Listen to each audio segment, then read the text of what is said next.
Hmm, Mbak Lia kurang teliti dalam mengetik.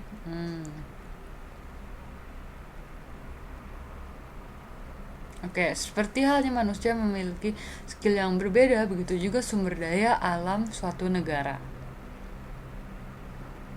Oke, lalu ada lagi.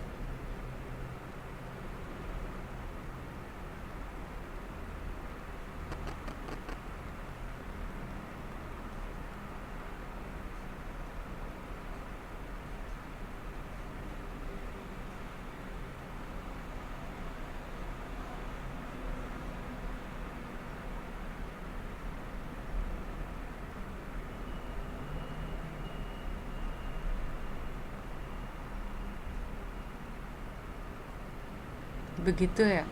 Hmm.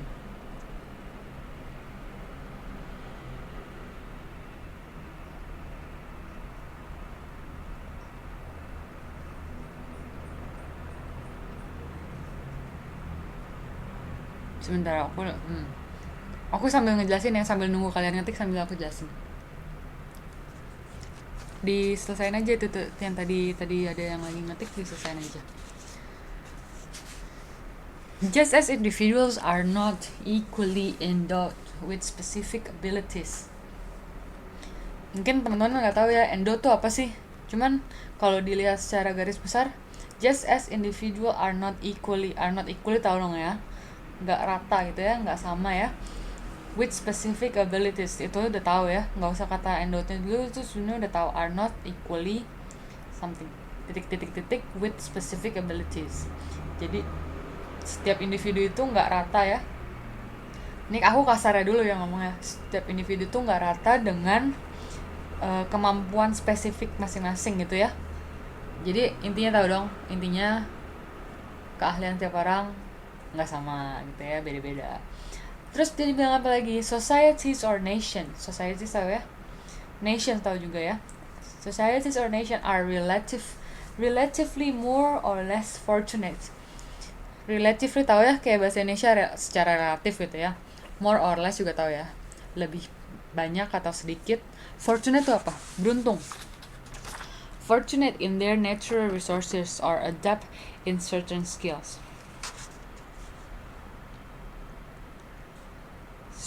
Society, jadi society apa? Masyarakat ya. Masyarakat atau suatu negara atau suatu bangsa secara relatif sebenarnya beruntung, mempunyai keuntungan dalam hal lain gitu, seperti misalnya sumber daya alam yang mereka punya atau kemampuan mereka dalam mengadaptasi gitu ya,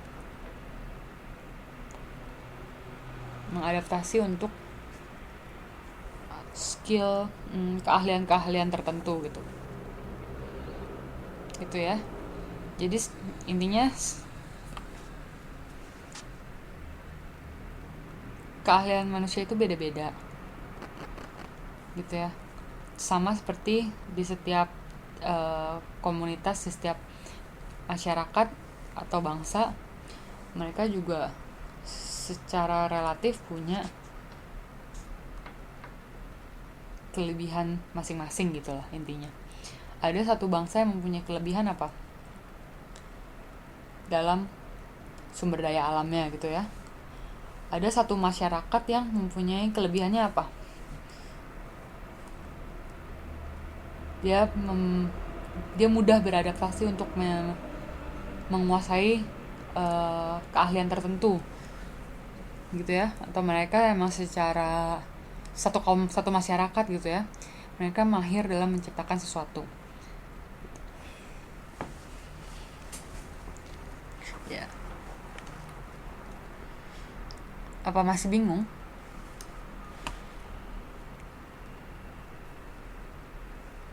Itu jadi kalau mau diganti ya, aku sih sarannya seperti halnya manusia yang tidak dikaruniai keahlian yang sama atau secara relatif, itu dihilangin aja, di delete. Ya, tidak dikaruniai keahlian sama atau secara relatif. Itu kan atau secara relatif aneh ya kedengarannya. Nah, itu di delete aja. Terus apa? Masyarakat relatif kurang beruntung pada sumber daya alam mereka tapi memiliki keahlian tertentu. Nah, itu harus diganti itu yang bagian yang kedua. Karena intinya kan yang setelah koma itu kan dia bilangnya nation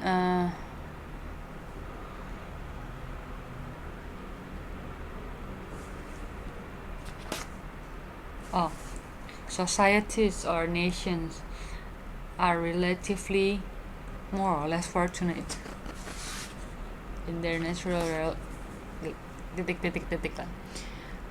Jadi secara general gitu ya, suatu masyarakat atau suatu negara itu mereka mereka juga ya bisa bilang kurang lebih beruntung karena mereka mempunyai sumber daya alam yang mendukung atau keahlian yang mendukung mereka.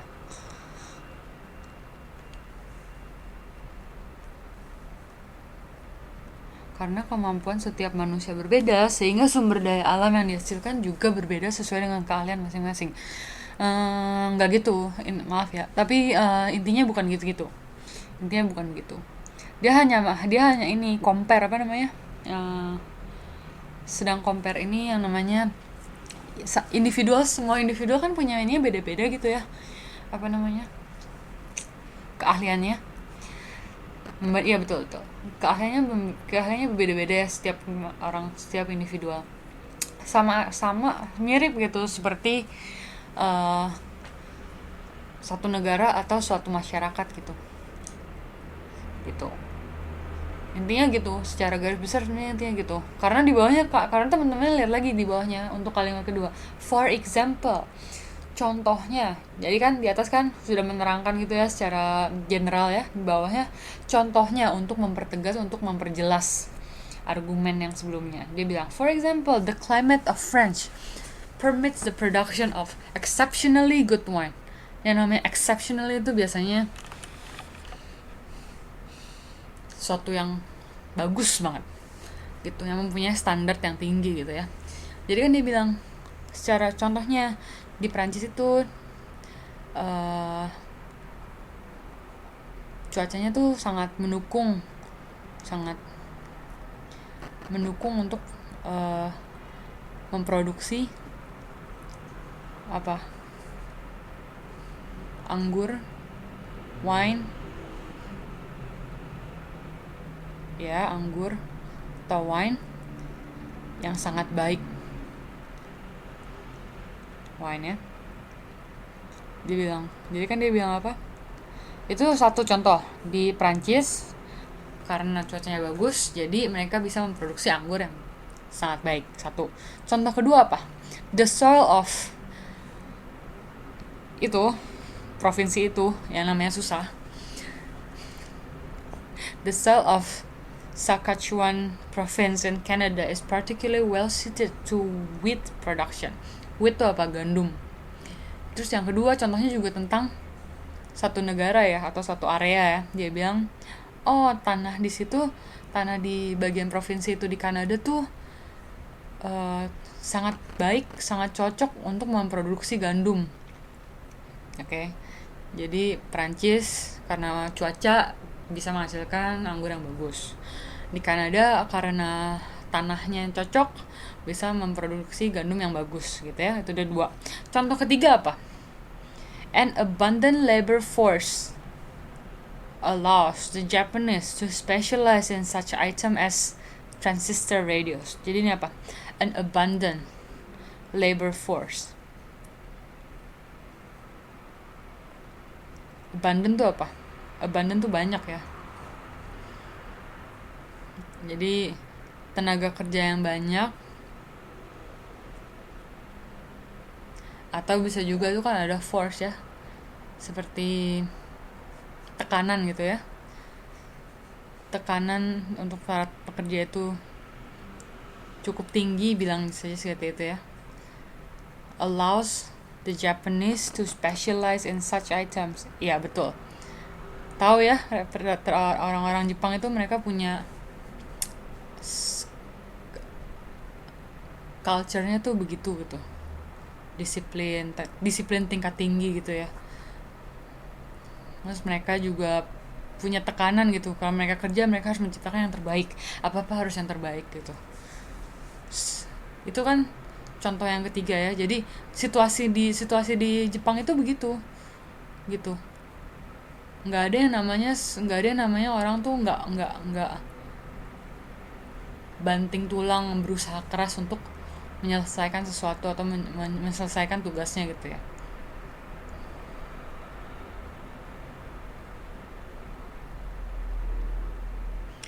Iya. Jadi yang ketiga itu apa? Yang ketiga itu dia membicarakan tentang apa? Tentang masyarakat itu sendiri. Jadi yang pertama itu tentang cuaca di Prancis, kedua tentang kondisi tanah di Kanada, yang ketiga itu mengenai situasi orang-orang Jepang itu sendiri, gitu ya. Nah, tiga contoh itu menjelaskan kalimat sebelumnya apa yang tadi kita bicarain? Yang ada tulisnya societies or nations, kan? Societies apa? Masyarakat atau negara. Mereka punya keuntungan masing-masing lah, ibarat katanya gitu. Keuntungan masing-masing. Ada yang negara punya sumber daya alam yang baik, ada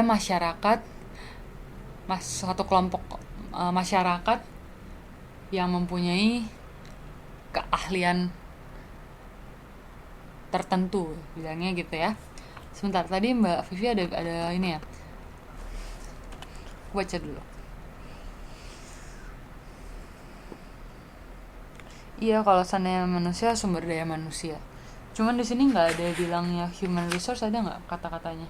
Dia cuma bilang kan yang pertama natural resources, yang kedua adapt in certain skills.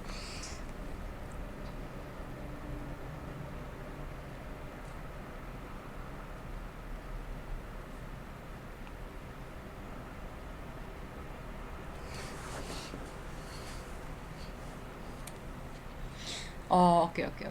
Sip. Mengerti. Keahlian nations. Aduh, keahlian nation. Keahlian nation tuh apa tuh?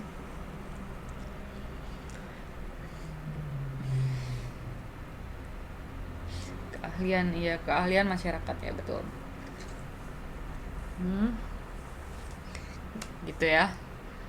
Ada yang masih bingung nggak tadi 2 kalimat ini? Jadi kalau seandainya baca artikel terus bingung gitu ya bahasa Inggrisnya, walaupun ada bahasa Indonesianya di situ, tapi ya jangan dipedulikan. Nanti kalian ujian kan juga nggak ada bahasa Indonesianya. Kalau bahasa Inggrisnya nggak ngerti gitu ya, pelan-pelan coba satu-satu coba dimengerti. Biasanya di setiap awal paragraf itu, kalimat pertama di setiap paragraf itu adalah gambaran secara general, secara besar apa yang akan dibicarakan di paragraf itu. Gitu. Kayak di sini kan yang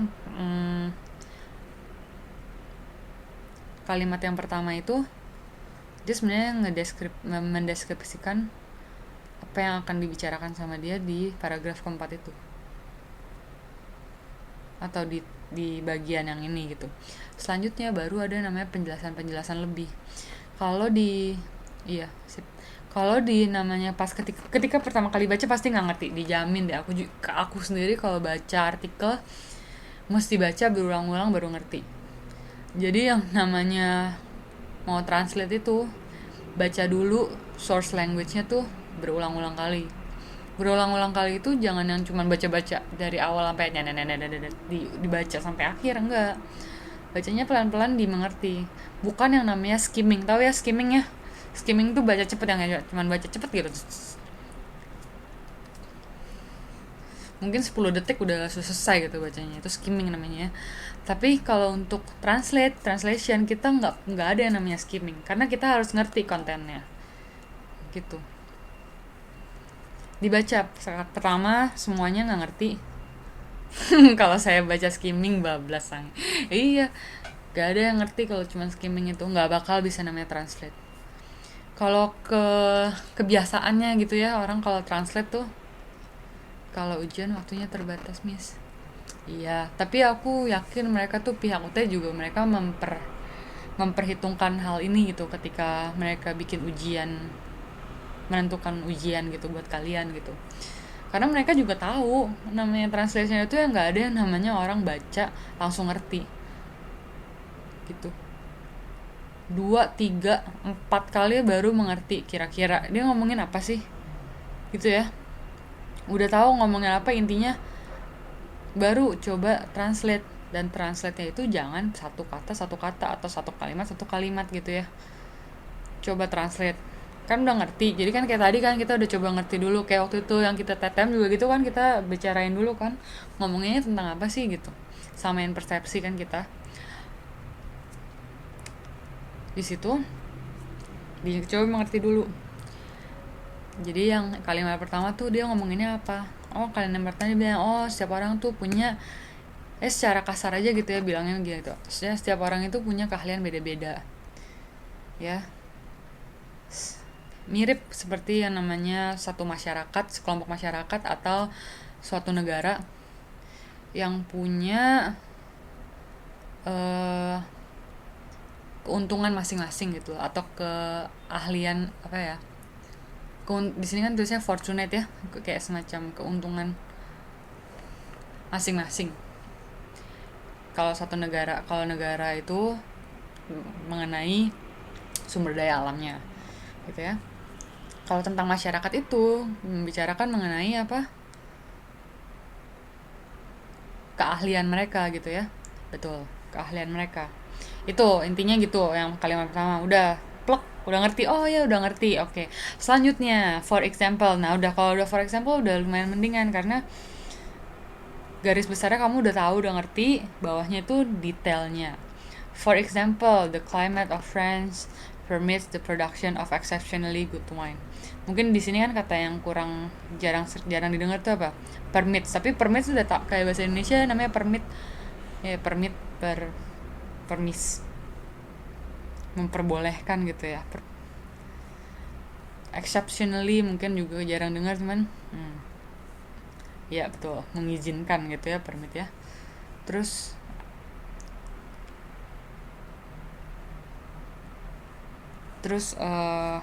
contoh-contoh lainnya yang di bawah itu gitu ya. Nah udah enak gitu, karena yang paling atasnya sendiri yang generalnya itu kamu udah ngerti gitu kan. Jadi ke bawahnya kamu udah ngerti, ini yang mesti aku translate tuh mengenai ini nih, yang tadi nih, yang di atas kita omongin gitu. Sampai ke bawah pelan-pelan dimengerti, baru coba translate gitu. Nah kalau kita coba translate lagi nih yang di sini. Seperti halnya manusia yang tidak dikaruniai keahlian yang sama. Terus apa? Bisa dibilang begitu juga gitu ya. Begitu juga dengan sekelompok masyarakat atau negara-negara yang secara relatif mempunyai keuntungan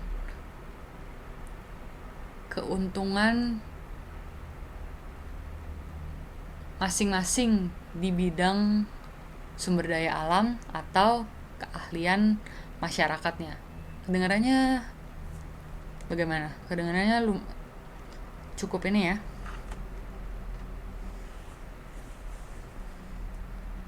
Cukup baik ya, seperti itu ya. Lebih jelas ya. Seperti halnya manusia yang tidak dikaruniai keahlian yang sama, begitu juga dengan suatu masyarakat atau beberapa negara yang secara relatif mempunyai keuntungan